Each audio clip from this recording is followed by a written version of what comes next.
Dr. David Rodriguez never imagined his Tuesday morning would change his entire life. He was sitting in his small office at the Space Research Center, drinking his third cup of coffee and reviewing alien language patterns on his computer screen. At 34 years old, David had spent the last 6 years learning how to talk with beings from other planets. It wasn't the career he planned, but somehow he had become really good at it. The whole thing started 3 years ago when Earth made contact with visitors from another world.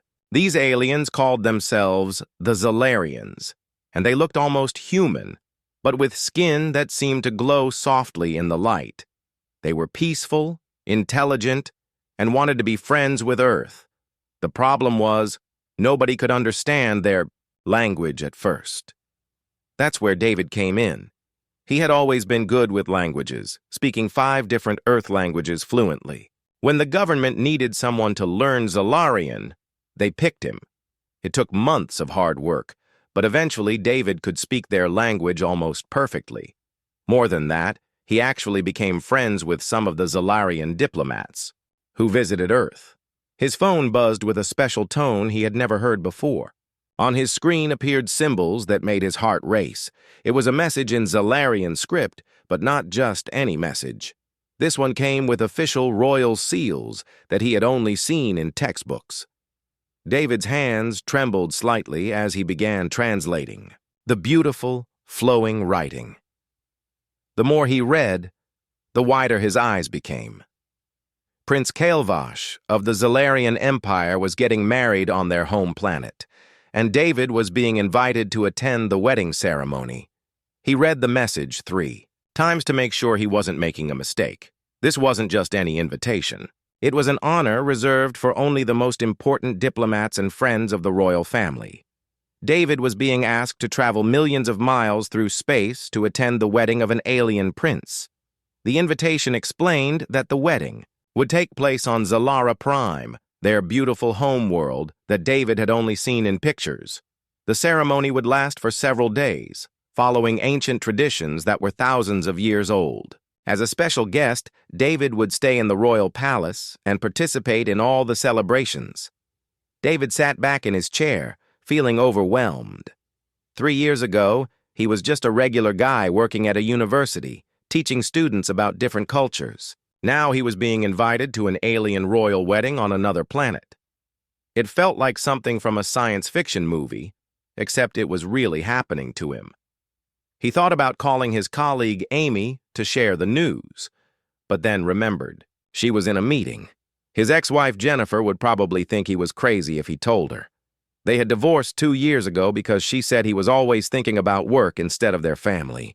She wasn't wrong, but David had found his true calling in building bridges between Earth and other worlds. The hardest part would be telling his 10-year-old daughter, Katie. The journey to Zara Prime would take 3 months each way, plus he would need to stay there for several weeks for the wedding festivities. That meant he would miss her school, play, her birthday party, and probably her soccer tournament. Katie was the most important person in his life, and leaving her for so long felt wrong. But this opportunity was bigger than just David's career. The relationship between Earth and the Zalarian Empire was still new and fragile. If humans and Zalarians were going to be friends and allies for years to come, people like David needed to keep building trust and understanding between both species. David picked up his phone to call his supervisor, Dr. Williams. The older man answered on the second ring, sounding tired as usual. "Williams here. What's up, David?" "Sir, you're not going to believe what just happened," David said, trying to keep his voice calm. "I just received an invitation to attend Prince Kael'vash's wedding on Zara Prime." There was complete silence on the other end of the phone for almost 10 seconds. Then Dr. Williams started laughing. "David, are you serious right now? A royal Tavi wedding invitation? Do you know what this means for our program?" "I think so, sir. It means they really trust me, and they want to include Earth in their important celebrations." "This is incredible news. When do you need to leave? What do you need? We'll make sure you have everything required for this trip." David looked at the invitation again. The wedding was scheduled for 4 months from now, which meant he would need to leave Earth in about 3 weeks to arrive in time for the pre-wedding ceremonies. I need to think about this, sir. It's a huge responsibility, and I'll be away from home for almost 6 months. David, I understand this is a big decision, but opportunities like this come once in a lifetime. You're not just representing our research center. You're representing all of humanity at one of the most important events in Zalarian culture. After hanging up with Dr. Williams, David walked to the window and looked up at the sky. Somewhere out there, among the stars he could see, was another world where beings not so different from humans were preparing for a celebration. And somehow, through a series of events he never could have predicted, he was invited to be part of it. That evening, David sat in his small apartment, looking at pictures of Katie on his coffee table. He video called her, and her bright smile filled his screen. "Hi, Dad. How was work today?" "Pretty interesting, sweetheart. I might have to go on a very long business trip soon." Katie's face fell slightly. "How long?" "About 6 months, but it's for something really important. Something that could help people from Earth become better friends with people from other planets." Katie was quiet for a moment, thinking in that serious way that sometimes made her seem older than 10 years old. "Dad, is this about those aliens you're always studying?" "Yes, it is. They want me to come to their planet for a very special celebration." "That sounds amazing, Dad. I'll miss you. But this is what you love doing, right? And maybe someday I can visit other planets too."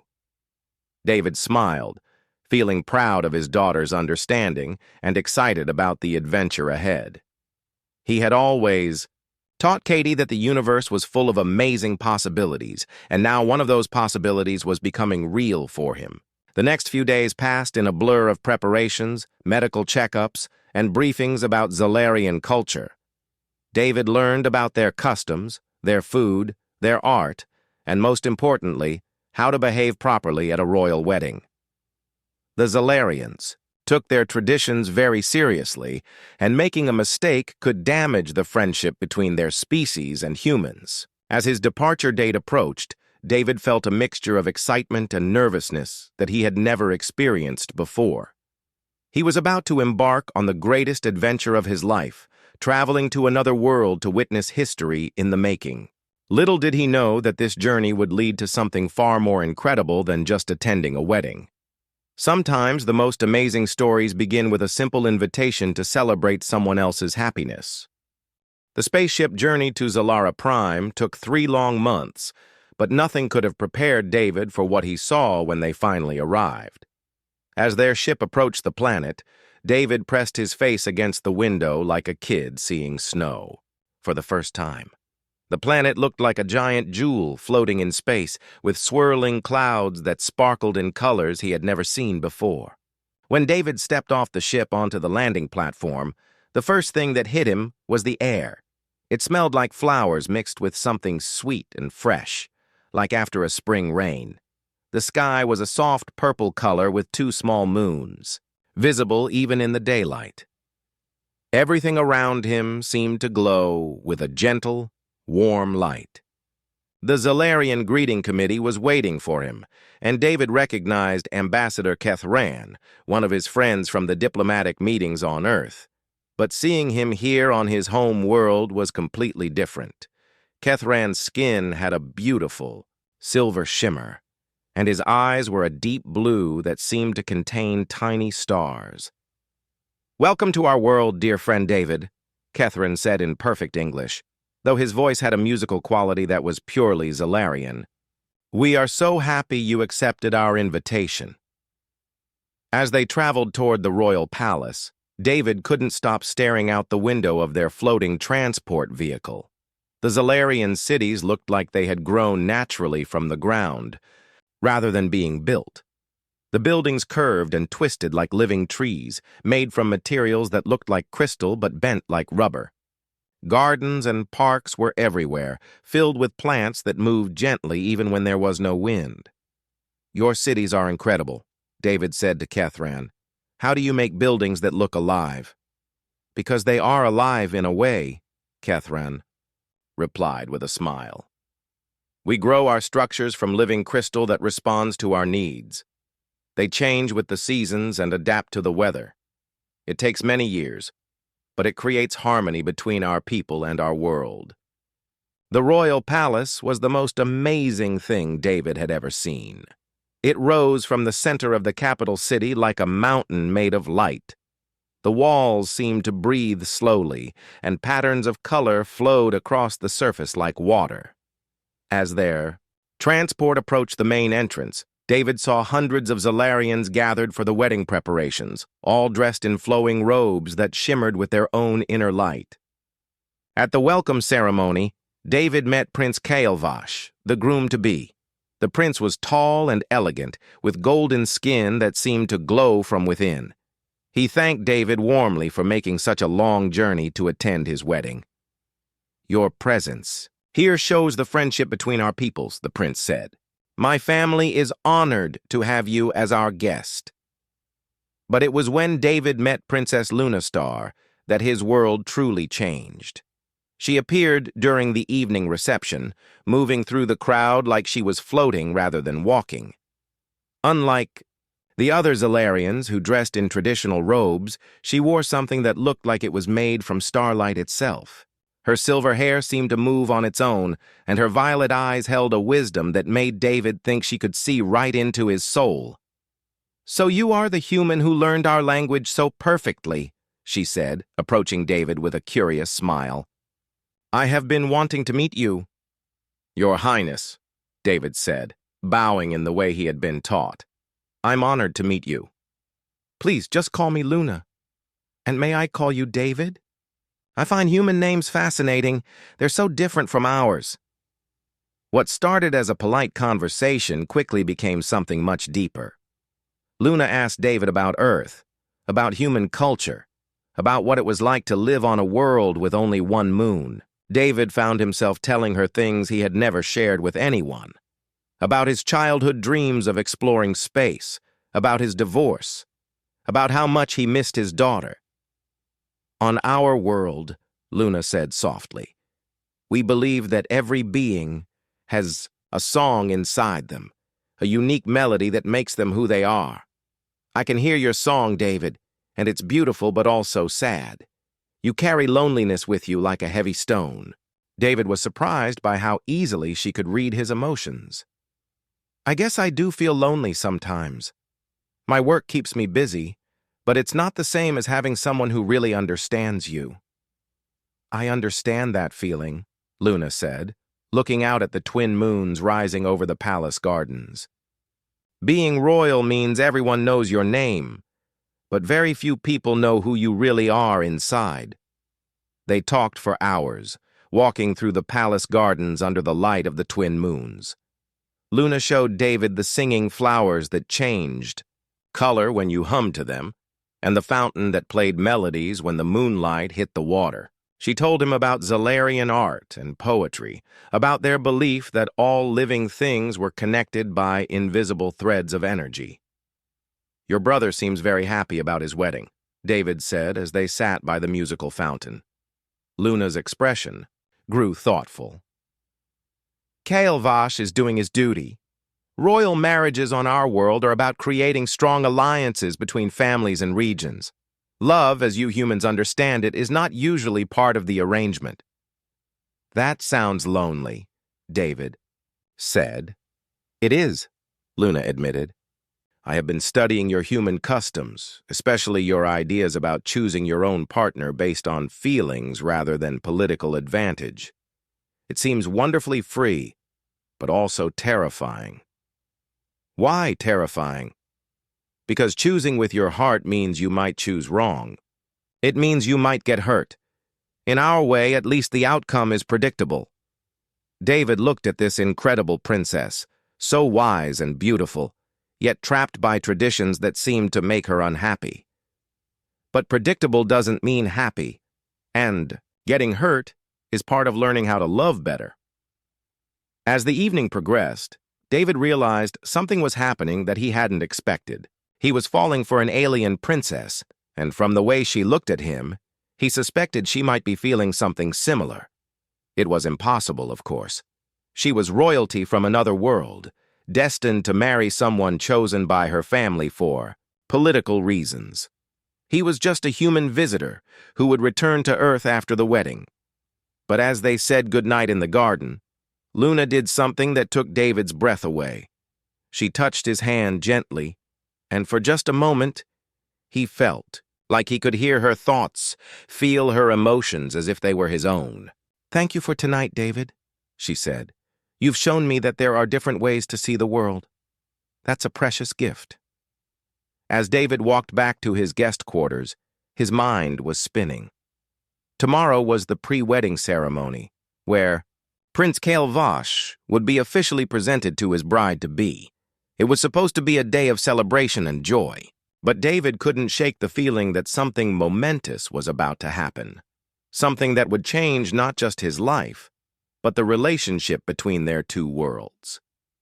He fell asleep that night thinking about violet eyes and silver hair, and wondering if it was possible for a human heart to fall in love with someone from another star. The answer, he was beginning to realize, was definitely yes. The question was what he was going to do about it. Little did David know that Princess Lunastar was lying awake in her own quarters, thinking exactly the same thoughts about him. The wedding day arrived with spectacular beauty that took David's breath away. The entire royal palace had transformed overnight into something that looked like it came from a fairy tale. Living crystal formations grew from the walls, creating natural arches and platforms that sparkled with their own inner light. Thousands of guests from across the Zalarian Empire filled the ceremonial halls, wearing robes that shimmered like captured starlight. David put on the special ceremonial outfit that had been made for him, a flowing robe in deep blue with silver threads that seemed to move on their own. Looking in the mirror, he barely recognized himself. 3 months ago, he was just a language teacher from Earth. Now he was dressed like alien royalty, about to witness the most important wedding in Zalarian history. As he made his way to the ceremony hall, David felt nervous butterflies in his stomach. He hadn't seen Princess Luna since their magical evening in the garden 2 days ago. The royal family had been busy with private wedding preparations, and guests weren't allowed to disturb them. But David couldn't stop thinking about her violet eyes and the way she had touched his hand. The wedding ceremony itself was unlike anything David had ever imagined. Prince Vash stood at the center of a circular platform that slowly rotated in the air, surrounded by floating crystals that sang in harmony. His bride, Princess Veralyn from a neighboring star system, looked beautiful but serious as she approached on a bridge made of pure light. The ceremony was conducted in ancient Zalarian, much older than the modern language David had learned. But he could understand enough to follow along. The prince and princess spoke vows about duty, honor, and the strength of their unified families. It was beautiful, but David noticed something missing. There were no words about love, about choosing each other, about happiness. It felt more like a business agreement than a wedding. As the main ceremony concluded, Elder Zorthak, the highest priest, announced that it was time for the traditional choosing ceremony. David had read about this custom but had never seen it performed. All unmarried members of the royal family would select companions for the wedding celebration. It was considered a great honor to be chosen, and the selections usually followed strict rules about social status and political advantage. Princess Luna appeared on the ceremonial platform, looking absolutely stunning in a dress that seemed to be made from liquid moonlight. Her silver hair was arranged with tiny crystals that caught the light as she moved. David felt his heart skip a beat just looking at her. The available companions were presented one by one.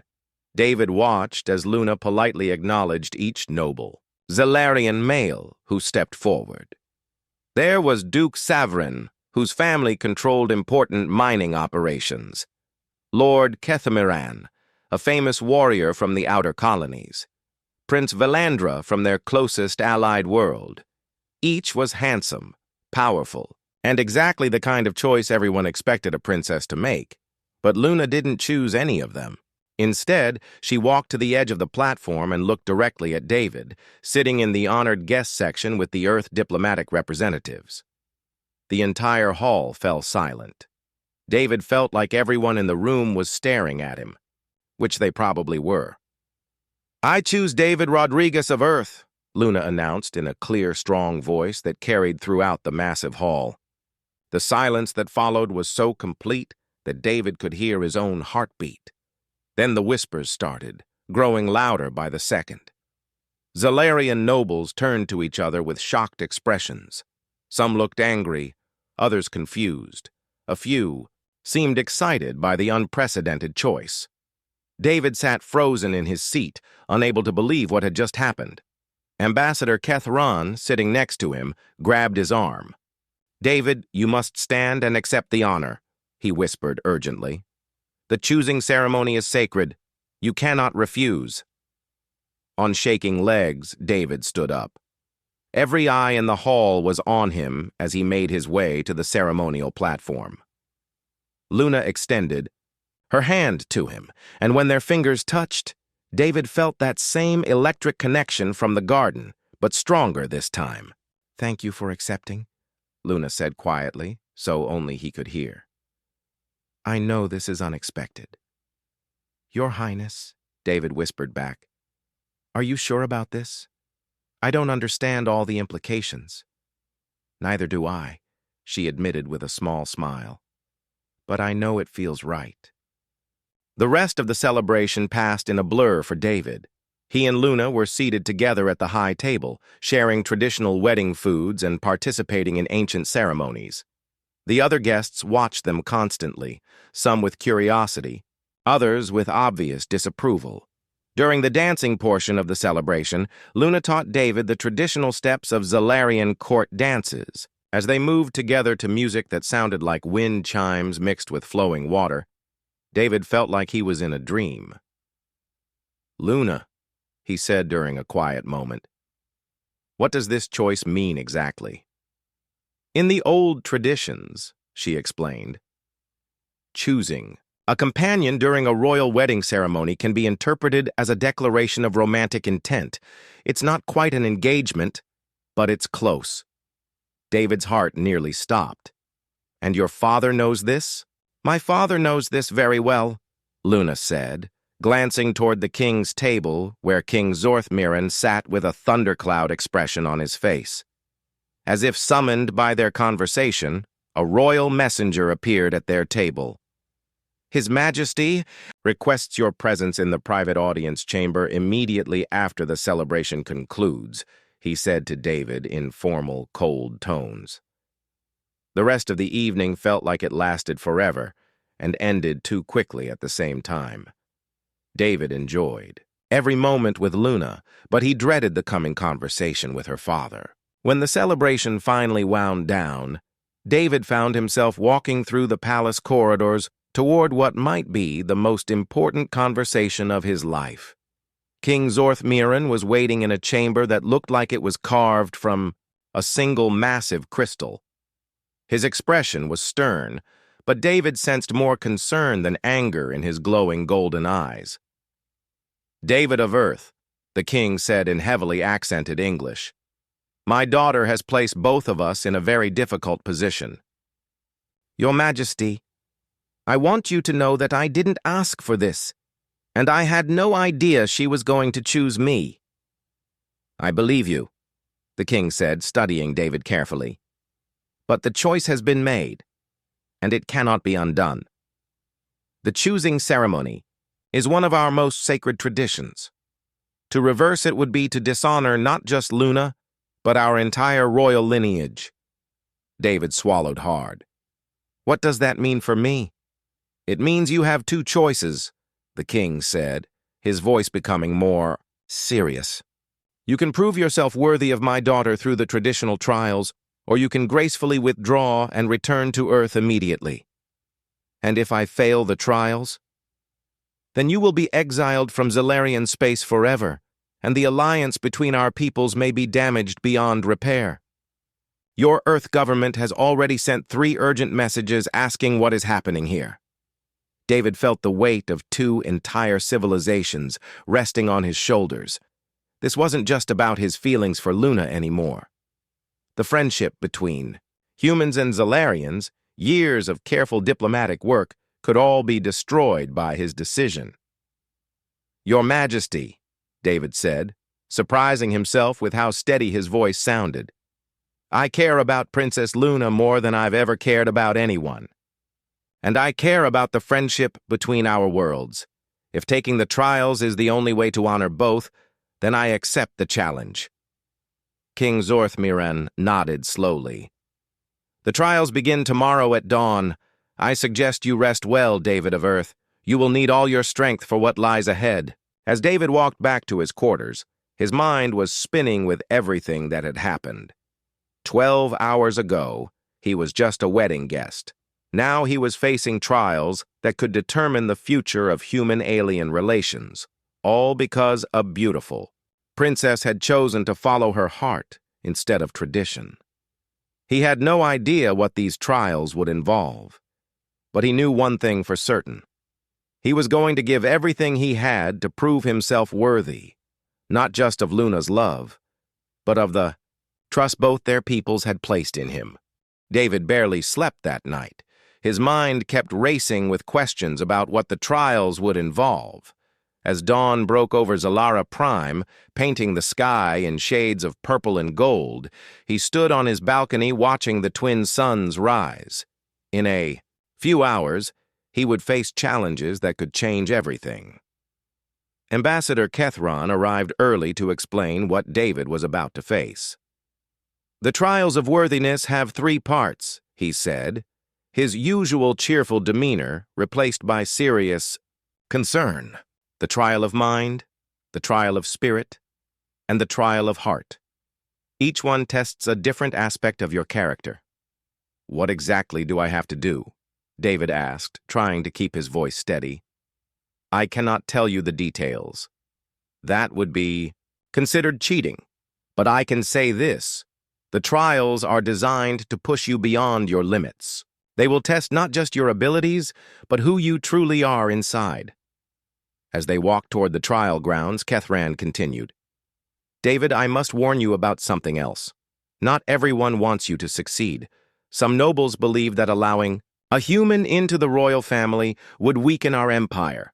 They may try to make the trials harder for you." The trial grounds were located in a sacred grove outside the palace, where ancient trees with silver bark stretched toward the sky. Hundreds of Zalarians had gathered to watch, including many members of the royal court. David spotted Luna in the crowd wearing a simple white robe.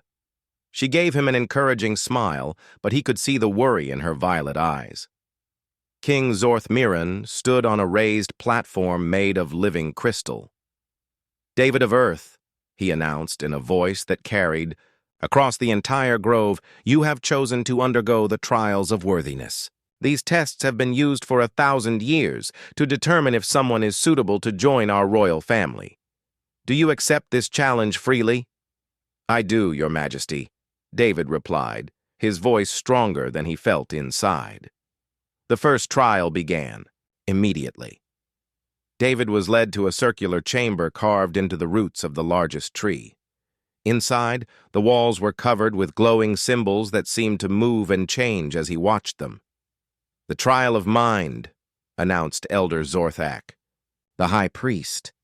"You must solve the puzzle of connections. These symbols represent the history, culture, and values of our people.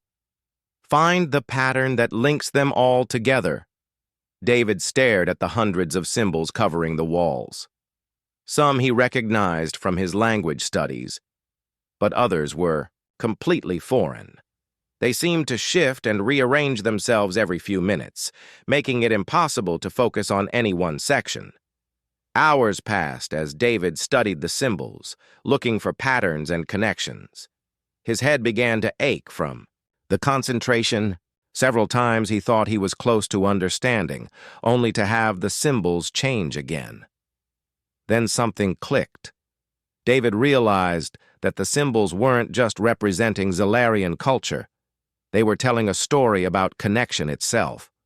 The pattern wasn't in individual symbols, but in how they related to each other, just like how individuals in a society connected to create something larger. When David touched the central symbol representing unity, all the other symbols glowed brightly and arranged themselves into a beautiful mandala pattern, the chamber filled with musical tones that sounded like celebration.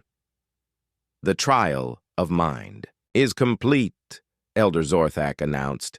You have passed. The second trial took place in a different part of the grove, where a natural spring fed a perfectly circular pool. The water was so clear it looked like liquid crystal, and David could see strange fish swimming in its depths. The trial of spirit, the elder explained. You must commune with the ancient ones, the spirits of our ancestors who guide us still. They will judge whether your spirit is compatible with ours. David was instructed to wade into the pool and place his hands on a smooth stone in the center. The moment his palms touched the stone, the world around him changed. Suddenly, he was no longer in the grove. He found himself in a vast space filled with swirling lights and gentle voices speaking. In ancient Zalarian, the spirits of long-dead kings and queens surrounded him, their forms made of starlight and memory. They didn't speak to him in words, but somehow David could understand their communications. They showed him visions of Zalarian history, their struggles and triumphs, their deep connection to the natural world.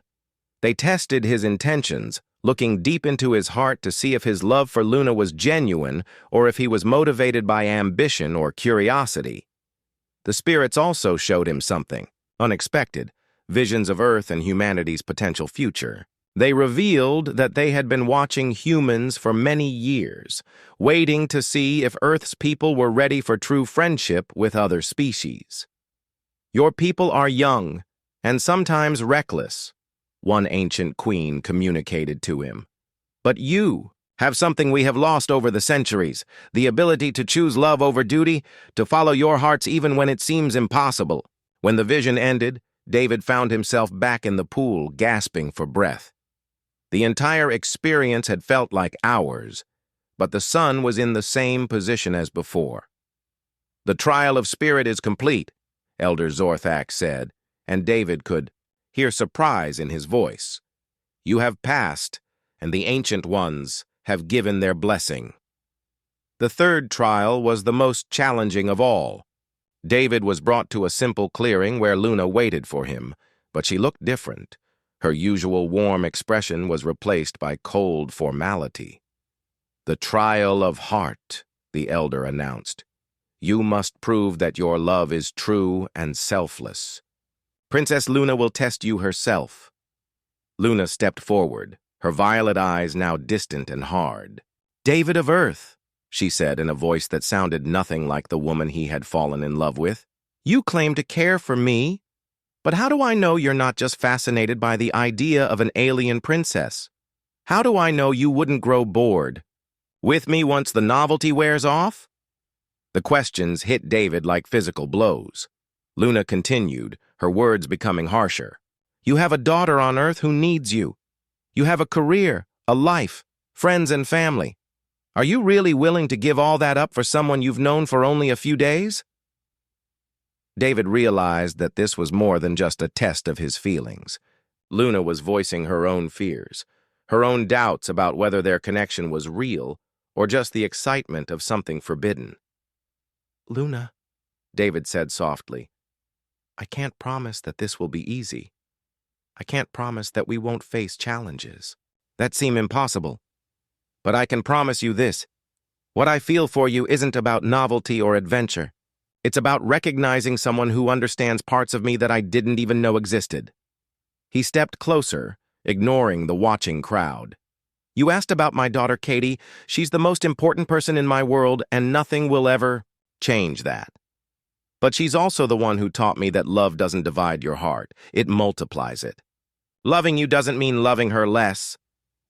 Luna's cold expression began to crack, and David could see tears forming in her eyes. As for giving up my old life, David continued, I'm not giving it up. I'm expanding it. I'm choosing to build something new that includes both our worlds, both our peoples. That's not sacrifice. That's growth. Luna dropped her formal pose and rushed into David's arms. I'm sorry, she whispered. I had to know that you understood what you were choosing, that we both understood. The crowd erupted in cheers and applause. King Zorthmiran stepped forward, his stern expression replaced by something that looked almost like a smile.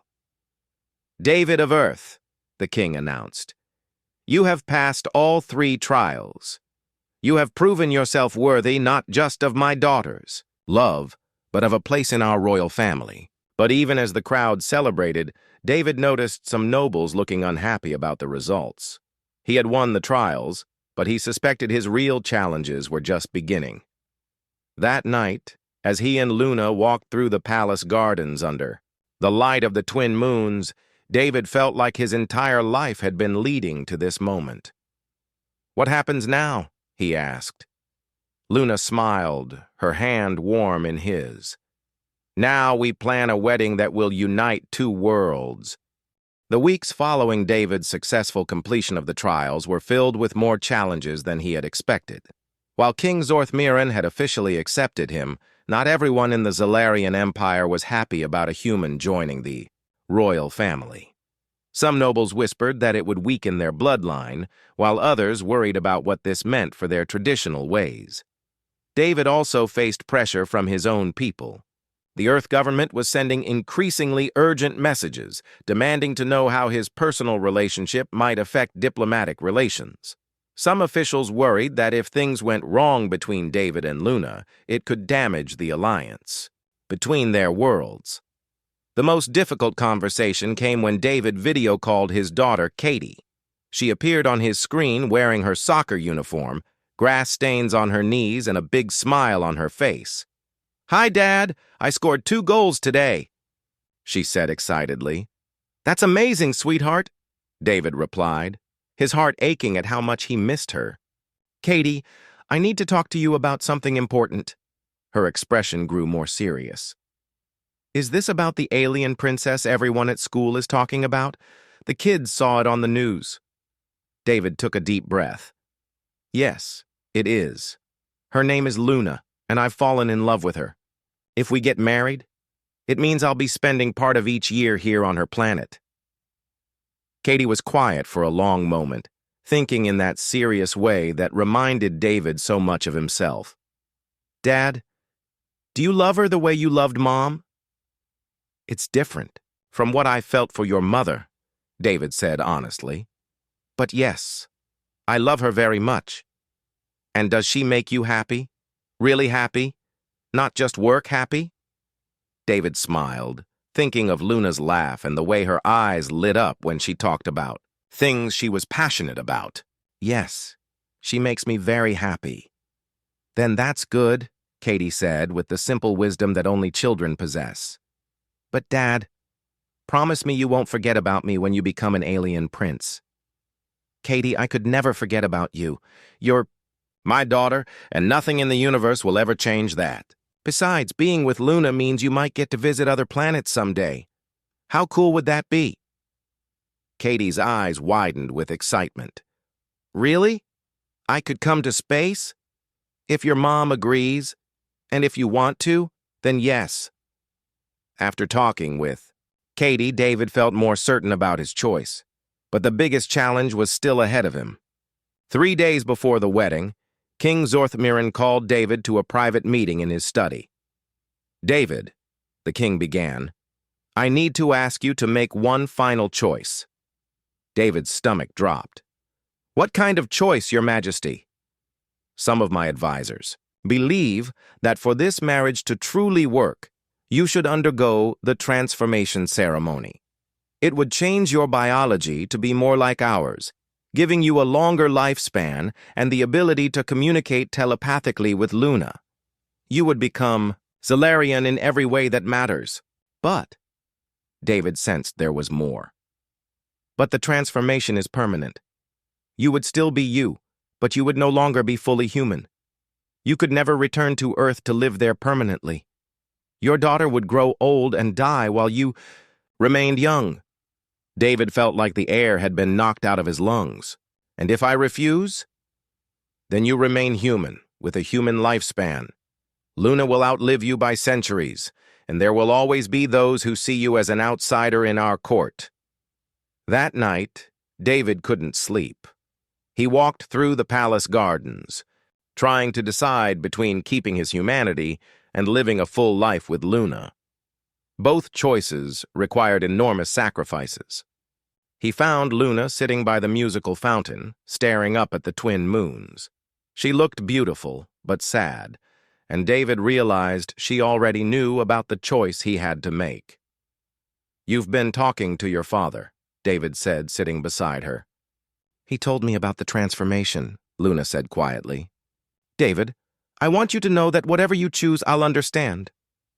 "What do you want me to choose?" Luna was quiet for a long time. "I want you to choose what feels right to you. If you become Zalarian, we'll have centuries together, but you'll lose part of what makes you unique. If you stay human, we'll have to make every year count, but you'll remain the person I fell in love with." David took her hand, feeling that familiar electric connection between them. "Luna, what if there was a third option? What if we created something new instead of choosing between the old ways?" "What do you mean?" "What if I stayed human, but we established a new kind of royal marriage? One where I spend part of each year here and part on Earth? I could be an ambassador between our worlds, helping to build stronger connections. Our marriage wouldn't just be about love. It would be about creating bridges between civilizations." Luna's eyes lit up with excitement. "A partnership that serves both our peoples. But would your government accept that? Would my people?" "There's only one way to find out." The next morning, David requested a meeting with King Zorth and the Earth diplomatic team via video conference. His proposal was radical.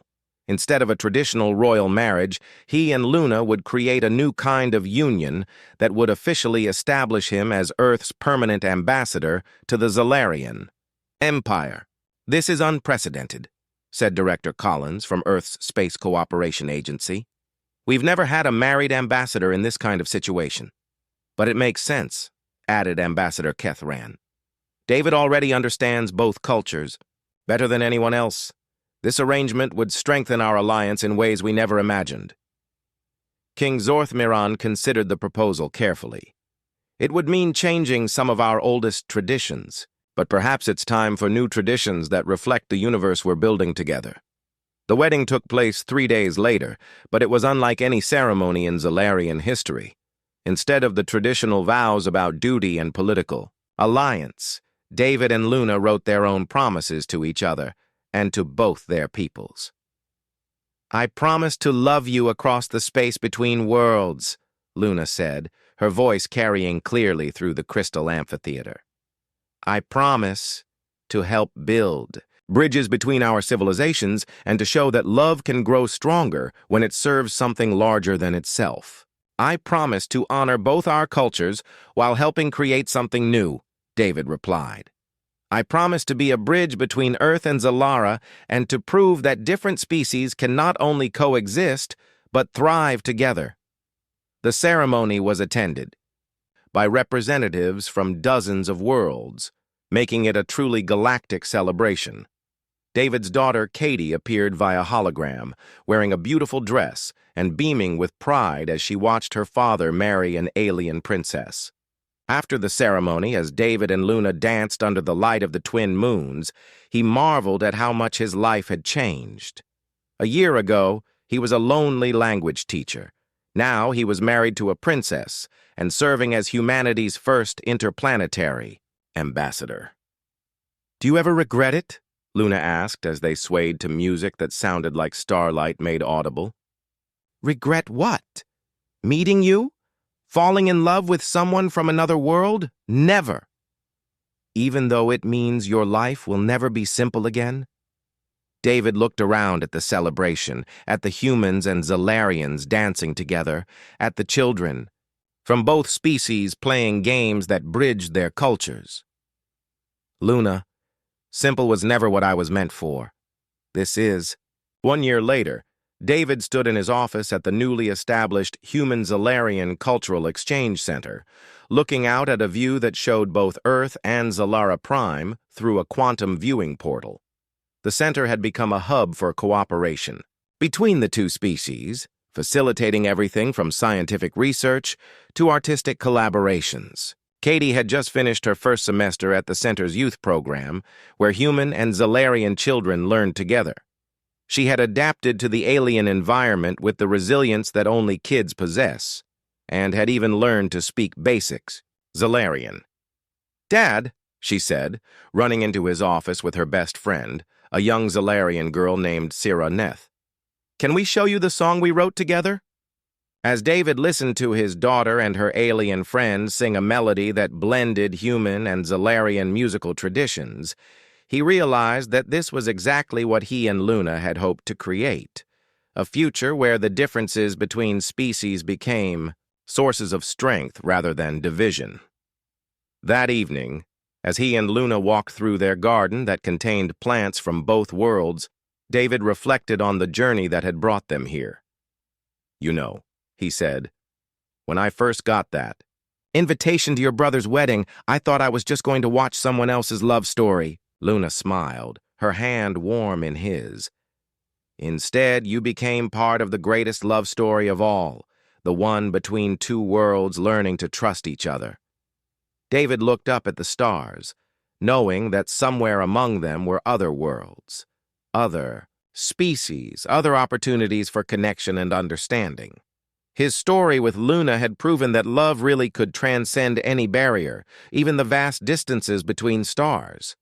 And as their children played in gardens where earth flowers grew alongside Zalarian singing crystals, David knew that their love had created something that would last far beyond their own lifetimes, a bridge between worlds that would help the universe become a little bit smaller and a lot more connected.